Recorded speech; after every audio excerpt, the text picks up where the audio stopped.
we'll guide you through how to use the Trello Timeline feature. If you find this helpful, consider subscribing and liking the video. First, open your web browser and go to the Trello website. Log in with your account credentials if you haven't already. Once you're in, navigate to the specific board where you want to use the Timeline feature. Timeline is part of Trello's premium features, so make sure you have access to that. On your board, locate the Views menu at the top of the page. Click on it, and you'll see a list of different views you can switch to. Select Timeline from the options. The Timeline view gives you a comprehensive, calendar-like overview of all your tasks and projects, showing them as horizontal bars across a timeline. If your tasks have due dates, they'll automatically appear on the timeline according to their deadlines. You can easily adjust the start and end dates by dragging the edges of the task bars. To add a new task directly from the timeline, click on the timeline where you want the task to appear, and a new card will pop up for you to fill in the details. You can also click on existing tasks to edit or update their information.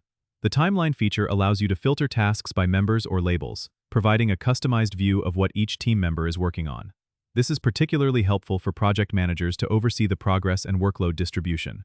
If you're planning a project, you can zoom in and out of the timeline to see the detailed or overall picture of your project's timeline.